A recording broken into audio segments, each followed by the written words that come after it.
ఓం శ్రీ సమర్థ సద్గురు సాయినాథ్ మహారాజ్ కి జై. ఓం సాయిరామ్. శ్రీ సాయినాథాయ నమః. శ్రీ సాయి సచ్చరిత్రము 7వ రోజు పారాయణం 45వ అధ్యాయం.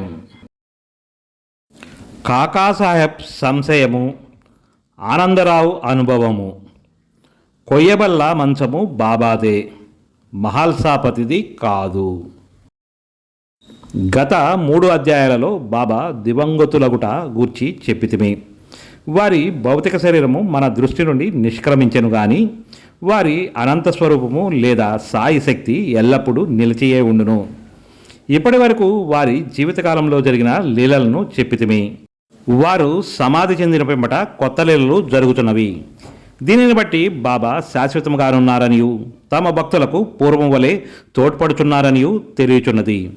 ఎవరైతే బాబా సమాధి చెందకముందు వారిని చూచిరో వారు నిజముగా అదృష్టవంతులు. అట్టివారిలో ఎవరైనా ప్రపంచ సుఖములయందు వస్తువులయందు మమకారము పోగొట్టుకొననిచో వారి మనస్సులు భగవతార్పణ కానిచో అది వారి దురదృష్టమని చెప్పవచ్చును. అప్పుడే కాదు, ఇప్పుడు కూడా కావలసినది బాబా యందు హృదయపూర్వకమైన భక్తి. మన బుద్ధి, ఇంద్రియములు, మనస్సు బాబా సేవలో నైక్యము కావలెను.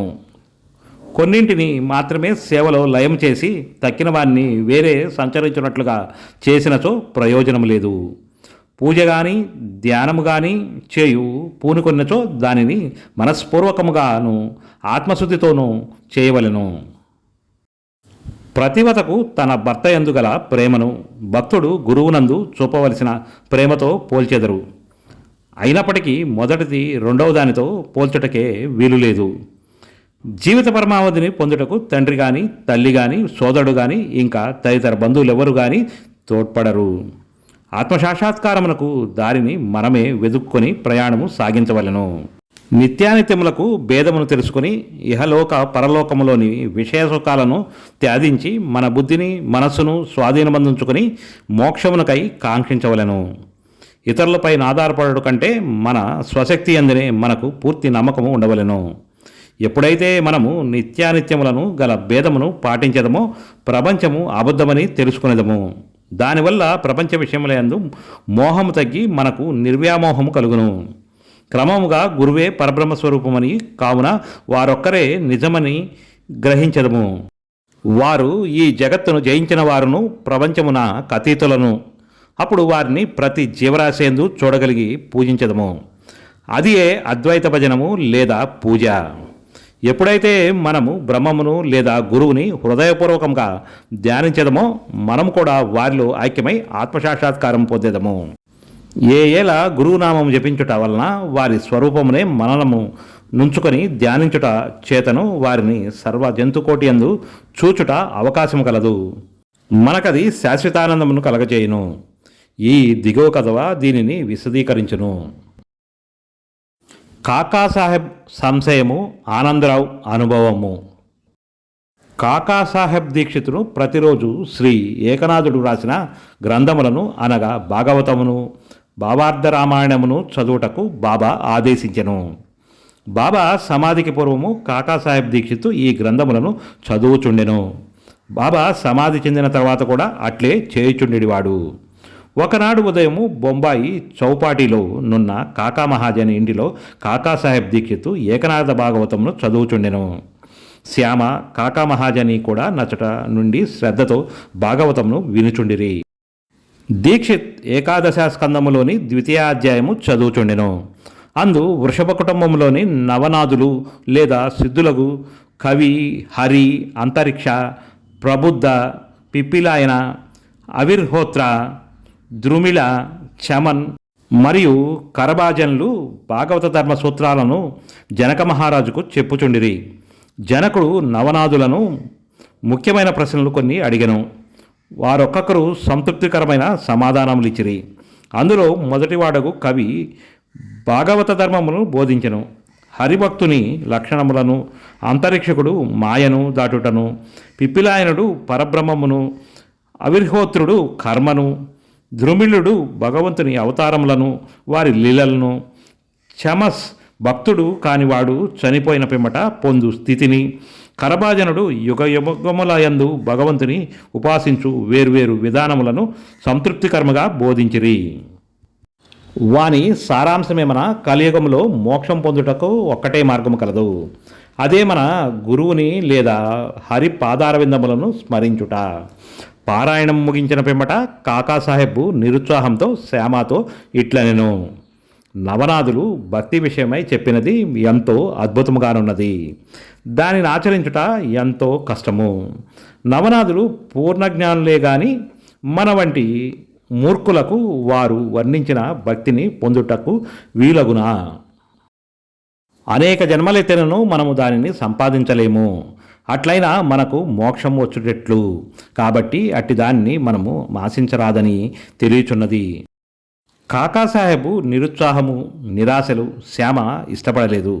వెంటనే అతడిట్లనెను: ఎవరైతే వారి అదృష్టవశముచే బాబా వంటి ఆభరణమును పొందెదరో అటివారు నిరాశ చెంది ఏడ్చుట విచారకరమైన సంగతి. వారికి బాబా యందు నిశ్చలమైన విశ్వాసమే ఉన్నచో వారు నిరాశ చెందనేలా.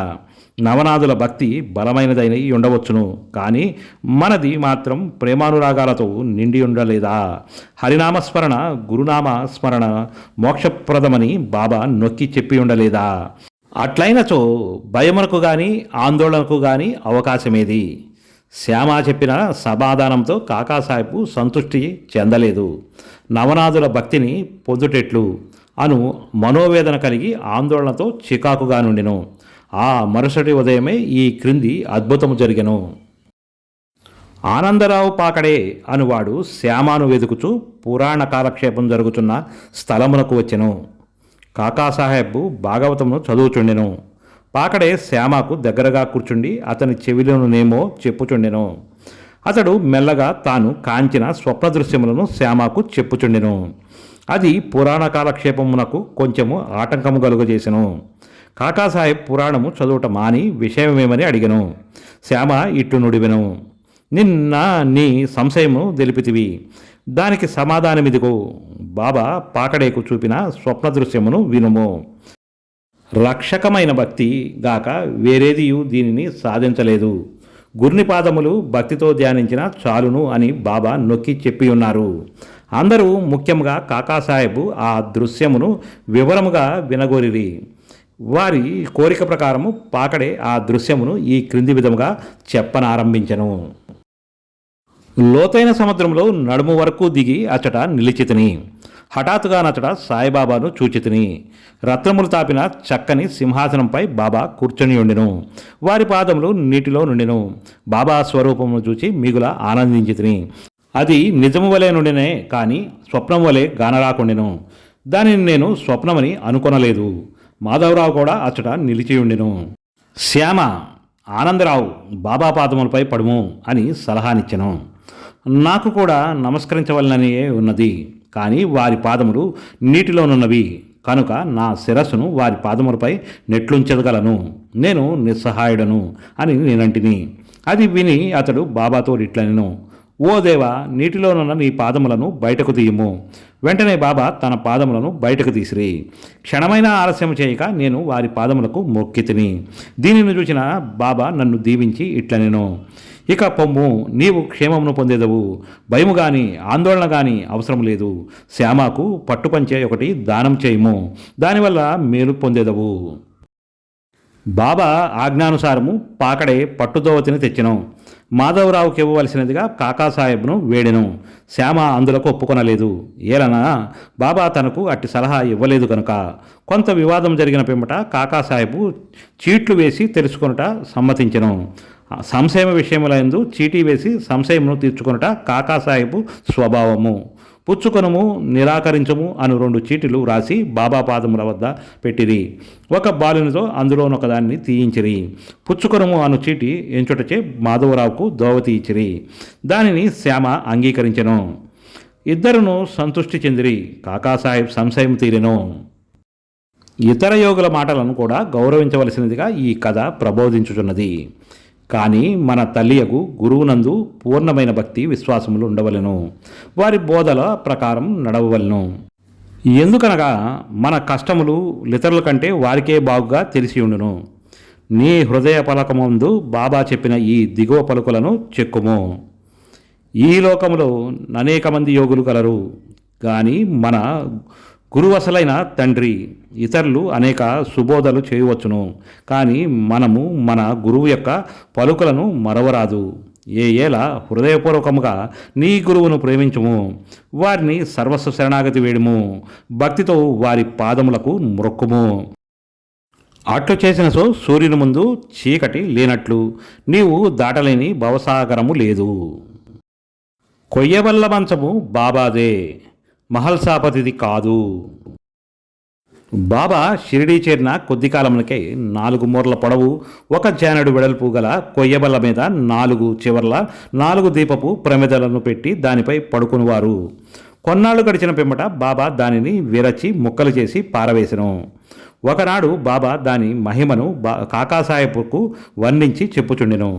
అది విని అతడు బాబా కిట్లనెను, మీకింకను కొయ్యబల్ల యందు మక్కువ ఉన్నచో ఇంకొక బల్ల మీ కొరకు మసీదులో వేలాడవేసేదను, దానిపై మీరు సుఖముగా నిద్రించవచ్చును. అందుకు బాబా ఇట్లనే, మహల్సాపతిని దిగువ విడిచి నేనొక్కడనే పైన పడుకొనటకిష్టము లేదు. కాకాసాహెబ్ ఇట్లనే, మహల్సాపతిని కొరకు ఇంకొక బల్లను తయారు చేయించెదను. బాబా అతడెట్లు బల్లపై పరుండగలడు. బల్ల మీద అంత ఎత్తున పడుకొనుట సులభమైన పని కాదు. ఎవరు మిక్కిలి పుణ్యవంతులో వారే పడుకొనగలరు.